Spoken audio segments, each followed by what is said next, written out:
Well, the pros and cons to the keto diet. Some people swear by it for a healthier lifestyle, but is it right for you? The keto diet is known for being low carb and promises quick weight results, but sometimes side effects can do more harm than good. And joining us now to talk more about it is author and OBGYN doctor Anna Cabeca. And nice to have you with us to talk about this because we got a lot of questions. It is great to be here with you. So let's talk about what the keto diet is and what it looks like, I guess, percentage-wise in your diet. Yeah, so the keto diet is generally a diet higher in fat and moderate protein, as well as very low carb, typically below 10% carbohydrates. Okay, so Dr. Anna, what can and can't you eat on this diet? So you can eat plenty of, again, the quality of food that you eat really makes a difference. It makes it the difference between clean keto and dirty keto. But you can eat plenty good, high-fat salmon, grass-fed beef. So good quality proteins, avocado, olive oil, coconut oil, those are good. And low carbohydrate vegetables like the zucchini, rice, cauliflower, nuts and seeds, which are amazing additions to your diet.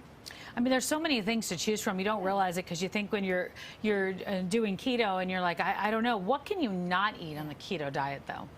Well, you got to watch out for processed foods. So grains like breads and crackers, those are no. Starchy vegetables like potatoes and, a little bit of sweet potato goes a long way, but pretty much beans and for the most part fruit because they're high in sugar. Right. Definitely popcorn. And again, the quality of the food you eat really matters. And I like that it doesn't seem like really restrictive. There seems to be a wide range of things that you can eat. Yeah, there absolutely is. And it's important. I think in the 80s, we were brainwashed into the low-fat diet, which is destructive to our hormones because we need healthy fats for healthy hormones. Okay, so let's talk about it. Why would someone need to go on this type of diet?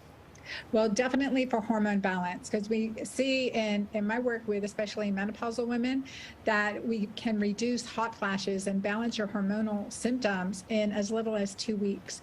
Also, diabetics and any inflammatory conditions, because you staying low carbohydrate increases insulin sensitivity. Plus, it helps you reduce the hormone ghrelin, which is a hunger hormone. I know you wrote a book, and it's a great book. I actually have read it, Menopause, which talks about this. And you talk about a lot of the benefits, and there's some great recipes in it, but you talk a lot about the benefits of the low-carb dieting. Why is that so beneficial to people overall? And the big one is because it influences the hormone insulin. And as we get older, we naturally become more insulin resistant. It naturally increases as we get older. And with that, the risk for diabetes and, inflammatory diseases, metabolic syndrome, high blood pressure, cardiovascular diseases, and cancer.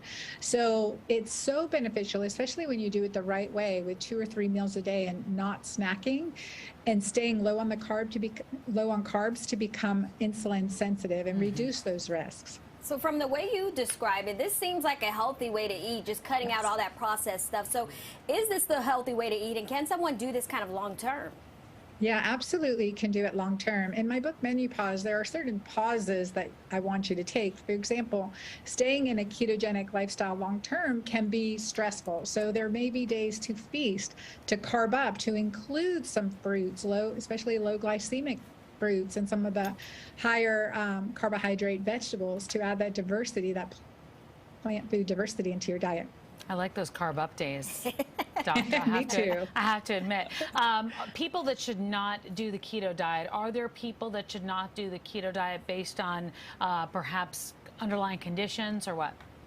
Well, definitely breastfeeding and pregnancy. But again, there's the right way and wrong way to do keto. I would say there's keto clean and keto dirty. So we want to make sure that the food we're eating is good quality and enough quantity too. But the ApoE genotype, the risk for Alzheimer increases in that ApoE. And there's been conflicting research saying that, okay, well, you should not eat this high-fat diet.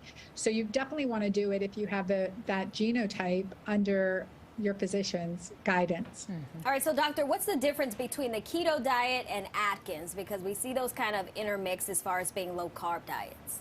Yeah, and I totally grew up around the Atkins diet when it was Yeah. popular in the 80s, right? Me too. And so, yeah, the difference is that the Atkins diet was really high in protein and moderate in fat and also very low carb, but you could add in fruits and other vegetables too, and other types of foods as you progress through the stages of the Atkins diet. With a ketogenic diet, it's more higher fat, so 65 to 70% healthy fats, and then more moderate protein. And again, also very carb restricted, less than 10%, 10 to 15% of your food in carbs. I think it's great to know the pros and cons of it, and I think it's great to know. I don't know what's more important, to know what you can't eat or what you can eat, but I think if you know what you can eat, you just feel more positive about going into it, so it makes it a little bit easier. Yeah, it's easy as you get into it. Yeah. You less hunger, a lot of good benefits. You're not craving the sugar anymore that comes with all those carbs, you know. All right, Dr. Cabeca, good to see you. I hope we can have you back. Appreciate you being with us this afternoon. Thank you for having me. Take care.